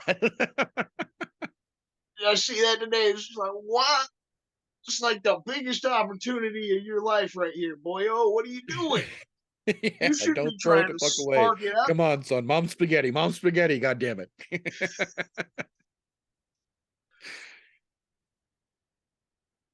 That's good shit. Those are definitely crazy predictions. But that's all I got. Maybe next week we can try to pull out a can or a contender. At least it will be looking on. Like I said, after the pay-per-view, we're getting into February. Then we got some local stuff. So the month of February will be fun. We'll have plenty to talk about. Good shit. Much appreciated, sir. Much appreciated. So that will bring us to a little segment here after that I do have to give a disclaimer before we get into. Before we get into this segment, it is my responsibility as the host of the show and the owner of the channel to remind you that Tapology.com does not in any way, shape, or form endorse or sponsor the I'm No Joe podcast yet. That being said, they do offer a service where you can make a free account and make picks on fights just like we do here live and put your picks up against anyone else on the site. We just so happen to have a group on that site called ImNoBookie, all one word, group 965, however you need to search it. It is open to the public. You are more than welcome. Join the group, make your picks, put them head to head with us. During UFC events on this here channel, I will be going live during the People's co-main event, and main event with a live real-time updating slideshow of everyone in the group's picks who wish to be displayed in real time, and then we will talk about them in a segment that we lovingly refer to as Tapology with TJ. All right, so we're gonna kick this off by making the reference of fresh squeezed orange juice. You will not get any more. We're going down to the condensed can version of this. So it may not be the same taste you were looking for, but don't worry, there will be some familiar additives there. So I'm going to kick right back to just before we had our nice little break there. This goes all the way back to December 17th. Cannonier and Strickland. Ironic that our card this week got Strickland on it again as a fucking main event. Back-to-back main events in a matter of a month. Fucking wild. But to be fair, he did make history for that. This is the first time since Randy Couture did it. I think they said in 2007 that anyone has main evented back-to-back shows like that. Yeah, so credit and good on him for that. But brings us into our results. Like I said, this is going to be a very condensed version. I'm not going to mention everybody. However, I am going to mention the top two in this case because they were very fucking close. First, a giant fuck you to my neighbor, because he took over the number one spot. Way to go, Retour there. Fucking 630 points. And the reason I have to mention number two is it's myself, but not for the reason you're thinking because it's just me. No, it's because I actually had more correct picks than that motherfucker. He just got a couple more. He got a perfect pick and one more decision than I did, which caused him to beat me by fucking 25 points. Good on you, son. Good on you. But the one we're always here for, and I will never forget, the Trip Over Your Dick Award goes out to fucking Christian's brother for that week. 470. Although he did not have a bad week, he got the picks correct, so he was over 500 for the card, but still gets Trip Over Your Dick Award for that week. But just like every week, you come, you make picks, you have the chance to take one of those spots. Anytime there is something close like that at the top, I will mention the top two, but we're just going to cut her down to the first and last because, you know, taking up time. Got to shorten this thing up a little bit. Now, speaking of that, we're also going to do a condensed version of odds here as well. For the most part, this card is pretty even across the board with, is it 1, 2, 3, 4 on the main card being 50-50s. And that is from the main, the co-main, the people's co-main event, all three of those, as well as the Caitlin Veer and Raquel Pennington, all 50-50s. They're between 155 plus 135 across the board, 125 and 105 and so on. But it's all that 50-50 coin flip. So anywhere you want to go with that, by all means. Now, there are some really wide odds on this card here that I did want to briefly go over, and some ones that are good for betting wise too, because they're not in that quite 50-50 category, which is a lot more than we've seen lately, especially with all of the betting fuckery with the whole Kraus shit going on. So right off the get-go, the opening fucking fight, the Priscilla Kohara and Ciara Eubanks, plus 200, minus 240. And just as I said their names, you make your choice on that. Charles Johnson, Jimmy Flick coming right in behind them, minus 350 to a plus 290. And you've got a two fights after that, Alan Nascimento and Carlos Hernandez, minus 330, plus 275. Just as I'm saying their names, that's how the odds are going. Now, here's one of our fucking wild ones on here. Matus Rebecki and fucking Nick Fury, minus 740 for the Polak, plus 540 for the American. So Nick, you got some fucking work to do, apparently. Good luck, son. If you're trying to make money, that's the kind of fight you bet the underdog on, even though he's probably not going to win it. Now, that brings up the premier prelim fight. Another one of those minus 315 plus 260. So you got Javid Bashrat and Matus Mendoza. God, I can't fucking say Brazilian names. But there you go. Just as I gave those. Now, the widest margin on the entire fucking card, Umar Nurmagomedov and Raoni Barcelos. Jesus Christ. Another fucking Brazilians. But here's where it's really fucking wild. We haven't seen odds this wide in a long time. Minus 950 for Umar Nurmagomedov and a plus 650 or Hyone, or however the fuck whether they're pronouncing the R or not. Hyone. Yeah, but that's a wide fucking margin there. Wow.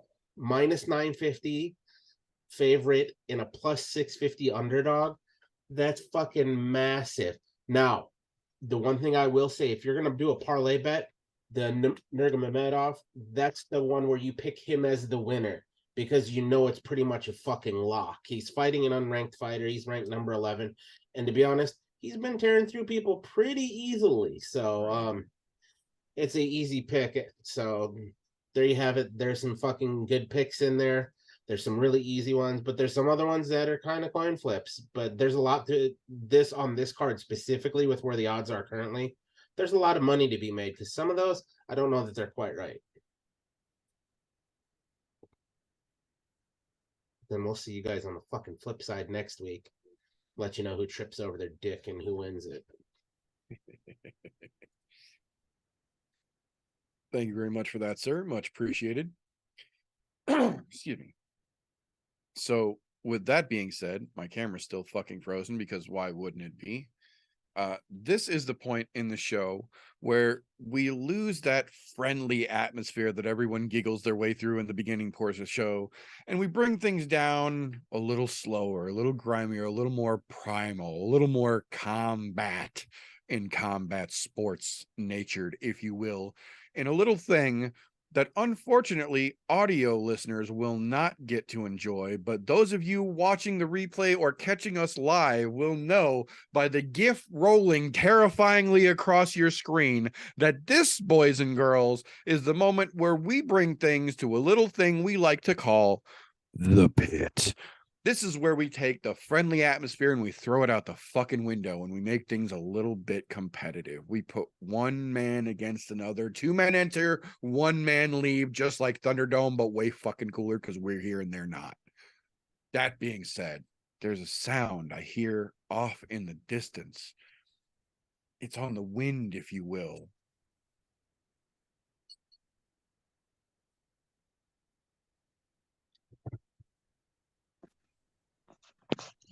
Dun, dun, dun, dun.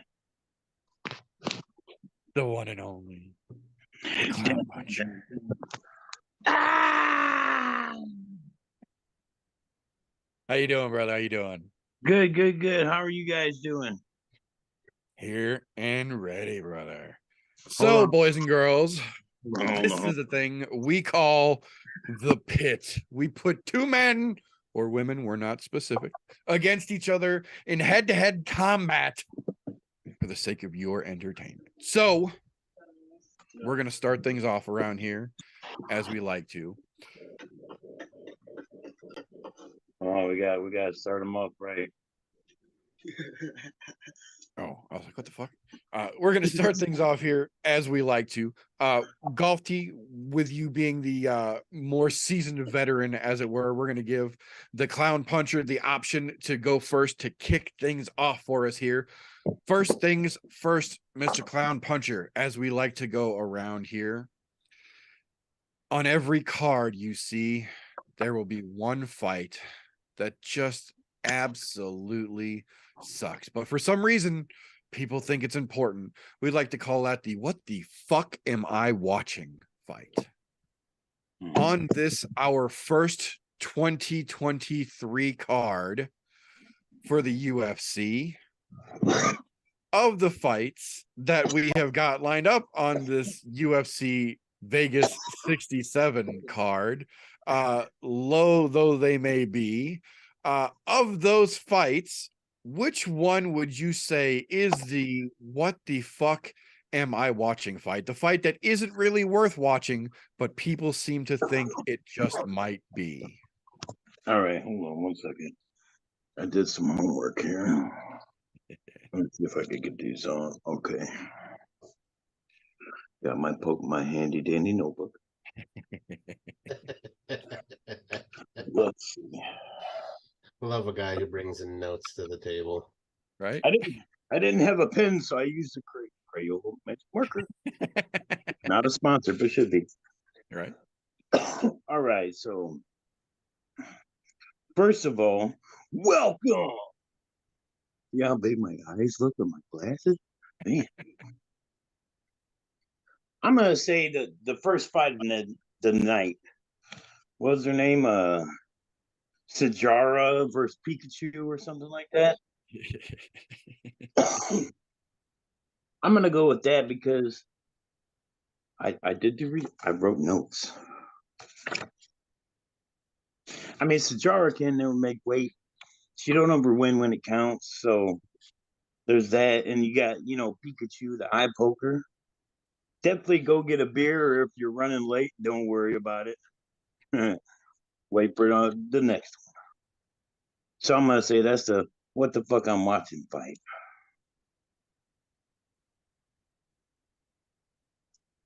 I could definitely see that. I could definitely see that. Seems reasonable to me. I wrote So it down. Fuck. we'll flip that Notice. back around. We'll bring that over to you, Golfy, for our opening question here. On every card, whether it's UFC, Bellator, what have you, there is always at least one fight that everyone talks about, and no one should be the "what the fuck am I watching" fight, if you will. On this UFC Vegas 67 card, first of 2023, which fight is that for you, sir? To be honest, it's on the main card. It's the Caitlin Vera Raquel Pennington fight. I fucking like Pennington, and I don't mind Caitlin Vera, but there's something about that fight that doesn't make sense. I don't know. I can't put my finger on exactly what the fuck it is, but thinking about this for the last couple of weeks, why is it fucking on this card? To be honest, I think that's where it's bothering me is why is it on this card and why is it placed where it's placed at is the biggest problem. But at the same time, the only person that helps in that division is not Caitlin Vera, it's Raquel Pennington. The fight doesn't make much sense to me. I guess Raquel needs to get a fucking fight with somebody above her in order to move up, but Caitlin's sitting on the cusp of a chance at a fucking title. It just doesn't make the sense for her to go in there and waste it on Pennington being the number 5 to try to make a solid showing for a chance at a title shot. So I guess it just seems like I don't think it's going to live up to the hype of what it should be. If there was a little more on the line for both of these ladies. Interesting. I could definitely understand that. So I think for this one, I've got I both agree with both of you and I disagree in a way here. I definitely can understand both of the ladies opening this card are fucking laughable. I absolutely agree. Sometimes shitty fights turn out to be entertaining though. On the other side of that, Vieira versus Pennington, I don't like the fight, but I understand it because Ketlin's trying to get that title shot versus Pennington, whose wife just announced that she's pregnant. So they need that baby money. So I get that one a little bit more. I don't like it. I don't like the fight. It doesn't make a whole lot of sense in the grand scheme of things, but for this, I definitely do get it. But man, I can't get excited about anything in the fucking opening fight. So for round 1, we are going to give the point to the clown puncher here. Dude, it's the polka dots, man. I'm telling you. TJ, we forgot the knuckle bump before we started. Yeah, that's what I'm talking about. All right. So for round 2, as we like to do around here, flip that proverbial coin on the other side. Flip the settings around to the other side, as it were. So Golf T will let you take this one first here.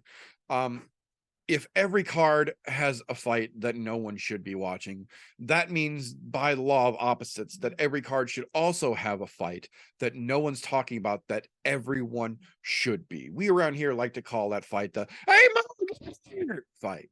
The one that if your mom is in the other room, you're going to grab her by the arm and drag her to watch this fight. So on this particular UFC Vegas 67 card, sir, which fight is that for you, Golf T?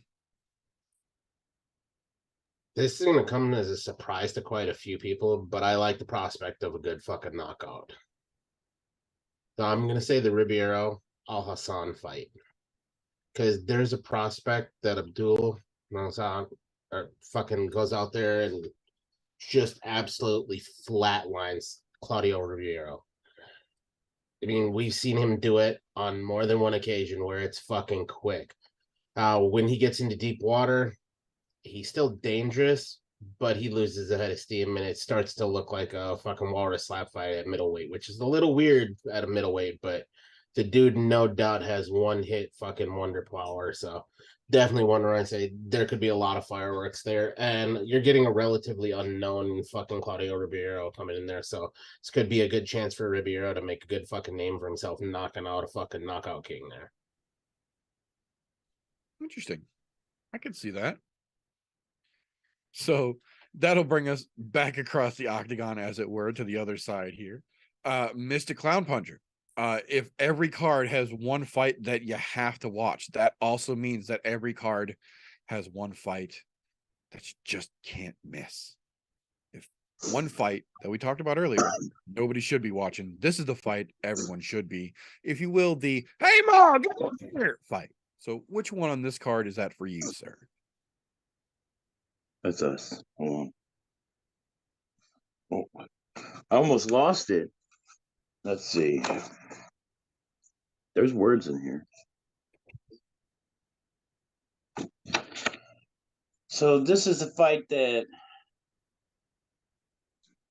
I would think would be like a cool fight to watch, right? Yep. So I looked and stuff, I do excessive research. I have my research partner over here, he helps me out. So I'm gonna go with I don't know if I say these names right. I think it's like Javid or the snow leopard. That's why I know the snow leopard. That guy there versus the blue-haired guy, right? Yep.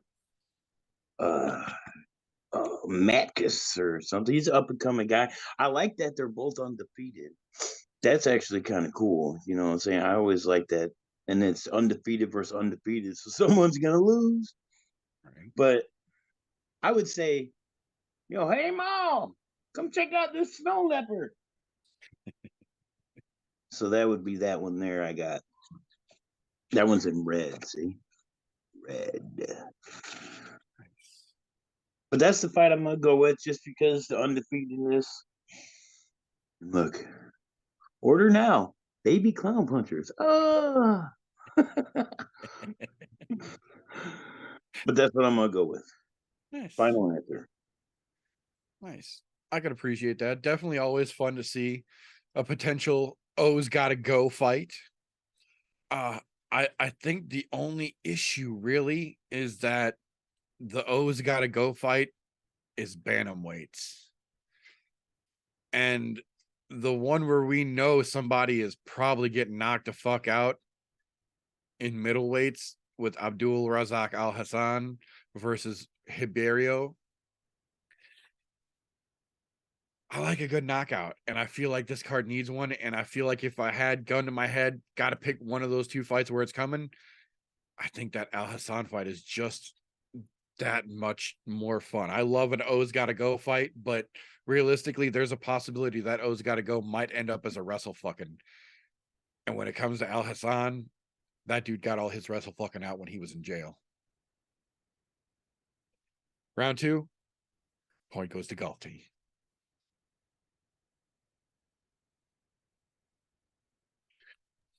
So that was the golf clap. I caught that. Very nice.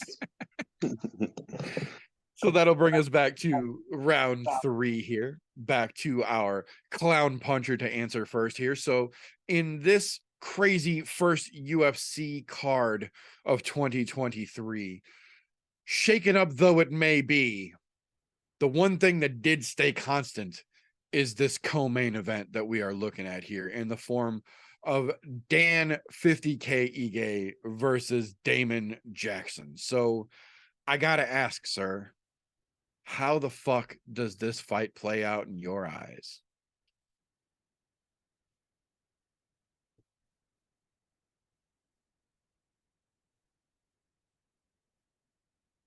You're muted. My bad. I forgot what that little microphone button meant. Say their names one more time for me.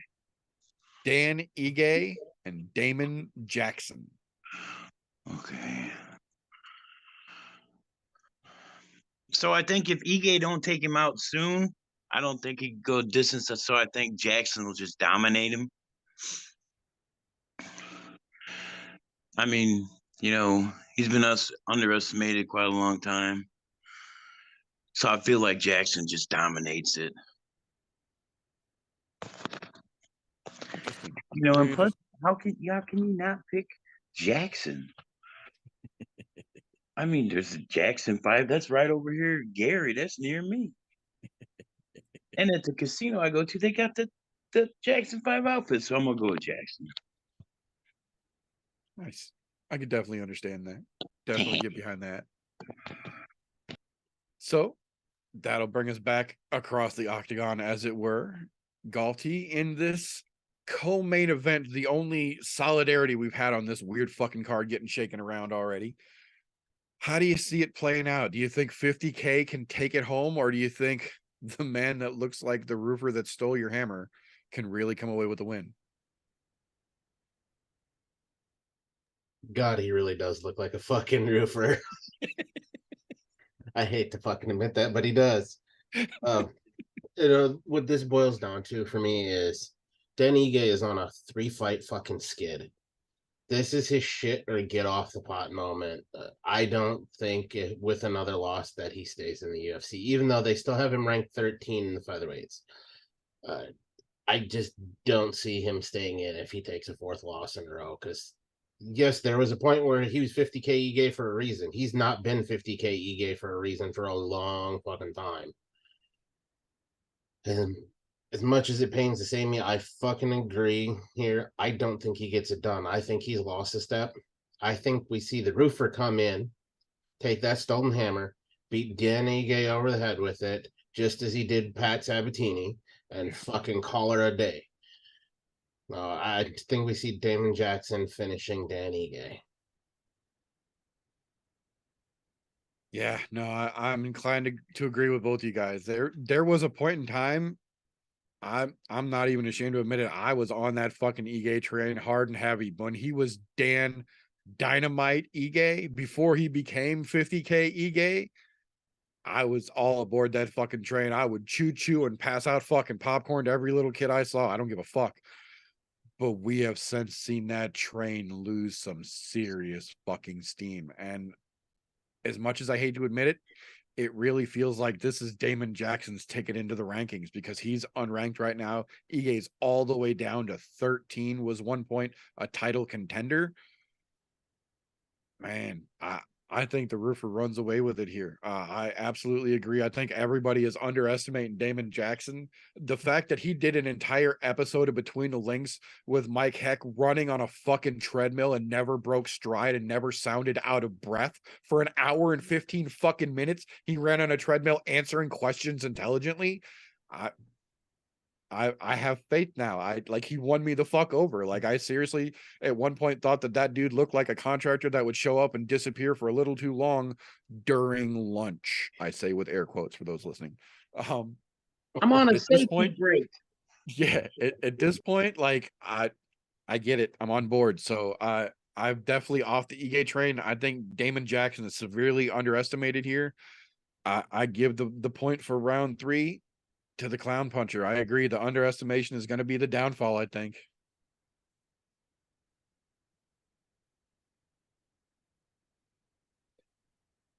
So that will bring us back around here for round 4. Golf T, we will give this one to you first here. And as we do, we flip that proverbial coin. And even though it was not the originally scheduled bout, we do still have a main event this weekend in the form of Sean Strickland versus Nasruddin Imavov. Now that we know that poor Kelvin Gastelum is literally getting his teeth sewn back into his mouth. Dude. So with that being said, what we are left with now is short notice Sean Strickland versus Nasruddin Imavov. So my question to you, sir, with this late replacement of a fight, how does this main event shake loose for you? Man, one fucking whatever the fuck happened to Kelvin Gastelum, because I didn't look into it. That's a gnarly fucking injury. Like, if anybody who went and saw the fucking just oral surgery that he was having to fix his shit, yeah, that was fucking gnarly. But that's wild. But on this fight specifically, Props to Strickland for fucking taking it on short notice. Granted, I never wanted to think of Strickland as company man. He's just a guy who wants to fucking fight. He doesn't care. Like, you watch him when he fucking spars, he's not sparring, he's fucking fighting. He's not one to take it light at any time. For ImNoBookie, I feel fucking terrible for him. Absolutely terrible. Because you have a much tougher opponent in Sean Strickland than you would have had in Kelvin Gaston. By a fucking long shot. Albeit Strickland on a 2-fight skid. He's put up a fight in, well, one of them. The other one he got quickly KO'd. But he did put up a good fight against Cannonier. So, he's not going to go away easily. Nasruddin's got a fucking hell of a mountain to climb if he wants to really fucking blast into the top of the light heavyweight rings. And for him, actually, that's a great fucking thing because he's ranked lower than Strickland. He beat Strickland. That's his ticket into the top 10, which is fucking fantastic. But I don't think on short notice Strickland's going to get it done. I think we're going to see a 3-fight skid out of him. As much as I would like to root for him, he's been kind of a dick. Well, he's always been a dick, but he said some fucked up shit where I just don't kind of want to lean on him, even though I know he's very capable. And I just don't know that he gets it done, especially after 4 weeks of coming off of taking a hell of a walloping, because he did take a lot of shots from fucking Cannonier and a lot of good ones. But then again, that's the way he's fucking fought his whole fucking career. So I don't know that that's a big tell, but Nasruddin, I think he can get it done just because of the short notice. He's had a full camp. He might not have trained for Strickland, but that full camp makes a huge fucking difference. And on such short notice, I think Strickland, he's definitely going to have the gas tank. We never see him not have the gas tank. The dude, he keeps swinging at the same pace the whole fucking time. It looks like he's going slow, but that's just his pace and the way he throws. So I have to give it to Imamov. But I think he's going to squeak it out. I think we'll see a decision victory out of it. Interesting indeed. I could definitely see it though. So that'll bring us back across the octagon, as it were, to our friend the Clown Puncher. Mr. Clown Puncher, in this short notice though it may be, main event that we've got in the form of Sean Strickland versus Nasruddin Imamov, how do you see this crazy fight playing out? One of these days, I'm going to do more than 15 seconds of research so I can have long, good answers like Mr. Golf Tee down there has, because they make a lot of good sense. And I think if I read a book, like, I might know some words. But I'm gonna have to agree with him. Is Strickland propane versus who? Nasruddin Imamov. Oh, Nasruddini. That just that's like almost as fun to say as Abu Dhabi. Almost. I'm gonna say Strickland. I mean, he's gonna get whooped. I mean, he ain't been doing nothing. Didn't he get mollywopped like his last fight? Didn't you say he got knocked down and he went to sleep? 2 fights ago, yeah. 2 fights ago, did he do the zombie walk? I don't remember if he actually got zombie walked or if they stopped it early. I don't remember now. I bet when he got knocked out, though, he farted. So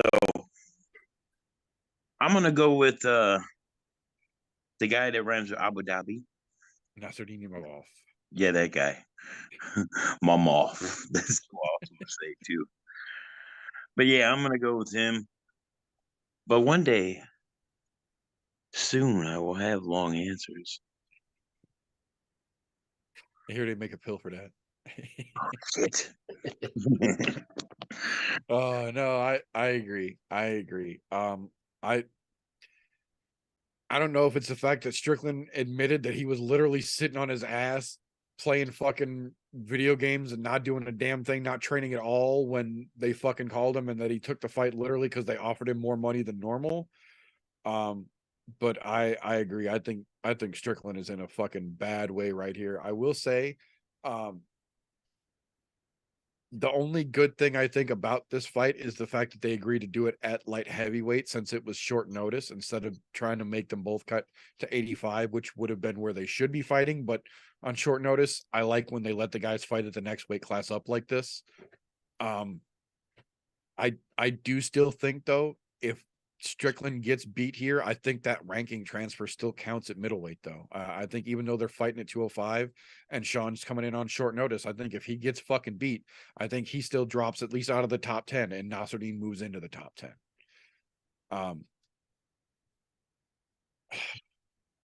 It's a tough one here, but I gotta say the point for round 4, we're gonna give to Galti. You did make a good point there. So for those of you who are keeping up, and those of you who can maths, you will know that that means we are all tied up and now going into the winner take all sudden death round 5. Bum, bum. So Let me ask a question though. yeah, I mean, go ahead. why is it called light heavyweight? Like you can't be a fat heavyweight or a heavy heavyweight or something. It just, Well, I mean, it's kind of awkward though. It's kind of, like, oh no, you're not good enough to be a heavyweight, bro. You're too light. at one point in time, it did make sense because originally they had light heavyweight, and then super heavyweight. Whoa, If you ain't a super heavyweight, but you ain't a skinny bitch, you were just a heavyweight. If you weren't quite a middleweight, but you weren't a heavyweight, you were a light heavyweight. And that made sense. Now, not so much.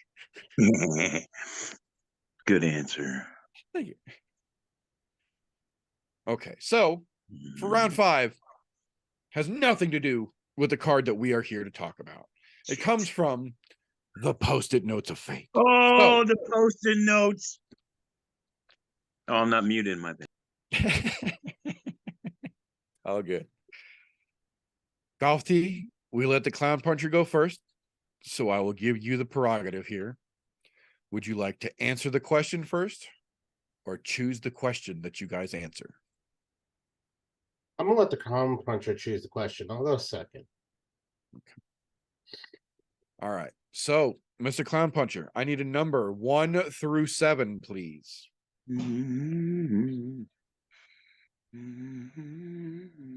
He can't count to 7. You should lower that number for him. Let's roll the dice. Ready? Oh shit, 2. All It was right. like 2.5, but so like 2. All right.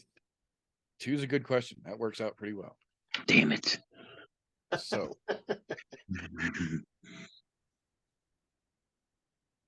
Clown Puncher, the question for you, sir. As soon as my fucking camera unfreezes, hopefully. There's a ghost that keeps walking behind you too. I seen it. Oh, there we go. I was doing my John Cena impression. I wasn't sure if that was couldn't a see you camera. for a minute. So my question for you, Mr. Clown Puncher, Right. who will be the first new champion of 2023? Who will be the first person to win a belt this year?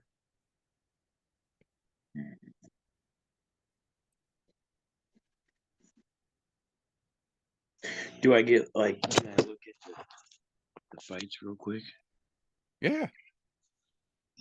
Give me like a sec, count it down. I'm there.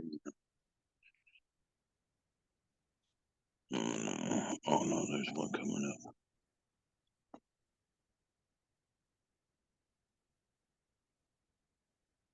Is there a on are you guys still there? Yep. What?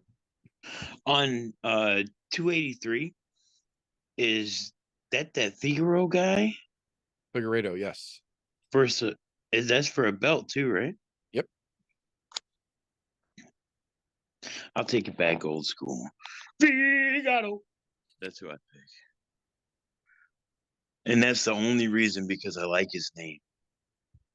And I feel since last time I was wrong about him, because I remember I said he was going to win, but then he didn't. I feel like he's got one in him.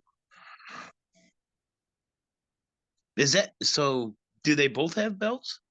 Yes, there is technically champ and interim champ, so it's a unification. So either way it goes, technically it's an and new situation. Either he's unifying the belt or he's taking the belt over. So technically that will count. But will it kind of be like a double belt champ? If Moreno wins, he will technically be the interim belt unifying the belt, so he will have both of them. If Figueiredo wins, he nullifies Moreno's belt altogether. So that's kind of metal. I go with Figaro, and that's the only reason. Interesting. I can get behind that. So that brings us back across the octagon, as it were, here. Golf T, the question comes to you, sir. Bum, bum. Who do you feel will be the first new champion of 2023? I'm gonna make a big fucking jump here. I think it's gonna be Alexander Volkanovski. Not in his weight class though. So we're not talking featherweight. I'm talking when he goes and fights Islam Makhachev. I think he takes it over. You think Takes he goes that double light. champ? I think he goes double champ. I'm calling it. I know he's the underdog currently, but I think he's got what it takes. We've seen him get out of some gnarly situations with Brian Ortega when Ortega had him fucking pinned and fucking in the nastiest fucking guillotine you've ever seen. Pretty sure he can handle fucking Makhachev because he will keep getting back up. He is not that kind of fighter. He's shown it. So I'm going on a fucking wild one there. I'm calling Alexander Volkanovski hitting double champ status this year. First belt change because, well, God knows Sterling ain't gonna fucking fight for fucking 6-8 months. And I'm not gonna call it interim champ in that fucking division because I don't call them, they're not a true champ. So, I mean, we already know that Leon Edwards and fucking goddamn, I think they said they were working on fucking getting him a 3-piece in a soda there, straight Jesus. But that's not come to fruition yet. And Alex Pereira doesn't have a fight. The fucking light heavyweight division is still up in the fucking air after the fuckery that happened there at the end of the year. So I don't see any of the other belts changing hands currently, though. That's the only one I can feasibly see in the future actually happening first this year. Interesting. Interesting indeed. I will say, both very, very good potential first quote unquote new champions of the year for 2023. I would absolutely love to see Figgy Smalls, like I said, win that fight and then go up and start fucking around at 35. But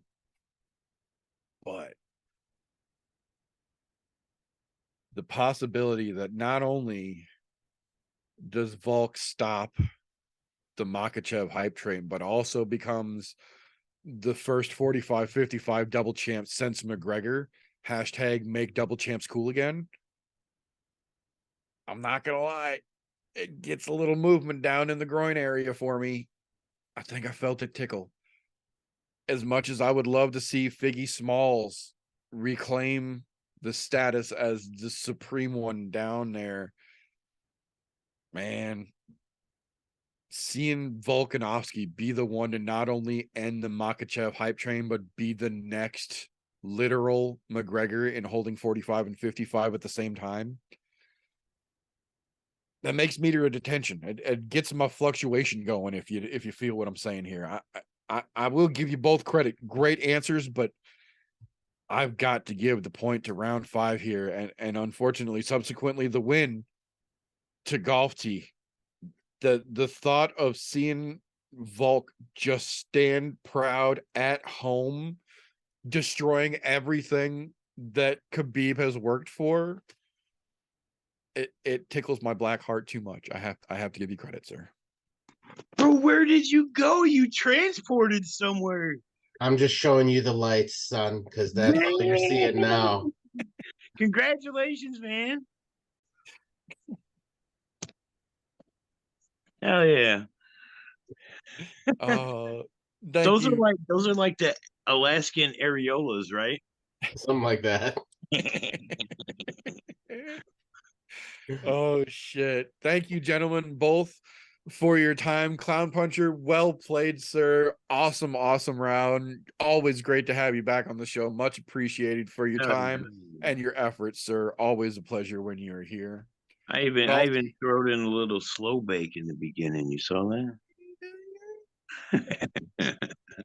Gotta love it. Thank you very much, sir. Uh, Golf Tee, congratulations on a victory well earned, sir. That being said, ladies and gentlemen, that is all we have got for the first episode in 2023 of the I'm No Joe podcast. If you like what we get up to around here, we are available on all platforms auditorily the week after we go live. So if you are not paying attention, Thursday nights, 9:30-ish Central Time, youtube.com/ImNoJoe. We go live, we do the damn thing. This season, for season 8, I'm going to try. YouTube does not always work with me on this, but I'm going to try to get the audio versions up on Saturday before the fights go live. If YouTube allows me, sometimes YouTube's a fickle bitch, and it takes time to process. If I'm able to, I will get them up the weekend before the fights. You guys can hear this before the fights take place. If not, they will always go up a week after they air over on YouTube. Those will be on anchor.fm/ImNoJoe to be picked up in your audio consumption platform of choice. Google, Speaker, Apple, you name it. We're on all the podcast platforms. We're also on all social media platforms. You can get a hold of us on Facebook, Instagram. We also have our own Discord channel. The thing has been running down in the bottom. It is in the doobly-doo down there. Join us, talk shit. I drop news that doesn't get in the show in there, viewer questions, all sorts of fun stuff. That being said, if you like what we get up to, the best way to help out around here, patreon.com/ImNoJoe. For as little as $1 a month, you get your name at the end of every episode of anything on this channel as a thank you, and that dollar helps us do what we do. You also get access to unaired and literally unairable content, things that only fans deemed too caliente for their website. Patreon is adult, and they let us put it there anyway. So kick in, help out, get the fun. We appreciate you. If you appreciate us, make sure you are subscribed and you give us a thumbs up on whatever platform you are consuming this. We appreciate you. On the other side of things, if you don't appreciate what we get up to around here, first and foremost, why the fuck are you this deep into a podcast you don't enjoy? Give us a thumbs down and then get the fuck out of here. We won't even. That being said, this ain't the end of things. When things wrap up here, there is always, as Annie said, tomorrow. The sun will come out tomorrow. Bet your bottom dollar tomorrow, Friday. The Slow Bake and Contemplate podcast comes out over on Spreaker from our brother Slow Bake there. You can catch him there or over on Instagram, instagram.com/slowbake420. As always, much appreciated, sir. Thank you for your time. Appreciate you guys too. Maybe next week, me versus Vincent, some brother on brother violence for the pit. First time, that'd be fun. And then if anybody is ever free on Wednesdays, make sure you check out the brother TJ, Golf Tee Vapes. You check it out on YouTube. They do the live stream. You know, if you're ever into vapes, you mix yourself some flavors, you know, or you just want to chill. Make sure you tune in around 9 o'clock, 9:30 Wednesdays on the Brothers YouTube channel. Okay, thanks, man. For those of you who are not aware, if you go right down the little section below, there's a little spot called linktree.com or linktree/ImNoJoe. I just want to say .com after Linktree, even though there's no fucking .com. By the way, over there you can find links to the other YouTube, Anchor.fm, Spotify, Instagram, Facebook, Tapology Pick'em group, the Discord, the Patreon. It's all right fucking there. One convenient little link. Linktree/ImNoJoe. Absolutely. Thank you very much, sir. And don't forget, if you enjoyed the punching of the clowns that we had on here, down in the description as well is the Instagram link so you can hit the clown puncher, talk that shit, maybe make a call out. Careful what you wish for, though. Them hands are rated E for everyone. I seen them. Rated E for everyone. Hell yeah. Hey, great match, man. I had a lot of fun. I still don't know how you went to those areolas, but that was amazing. But that being said, that is all we've got for this particular episode. Please join us next week when we will be back for another episode to get into the Brazilian bullshit that 283 is sure to bring up. But until next time, remember, boys and girls, don't let ignorance stop you. You can root for anything unless you leave your pizza box uncovered. I got a Brazilian.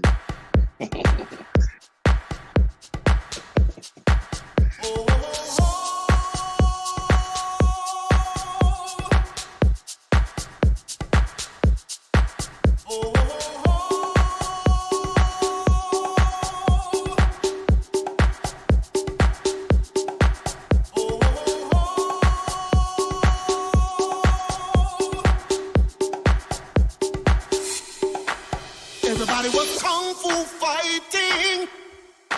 Those kids were fast as lightning. In fact, it was a little bit frightening. How do I say goodbye?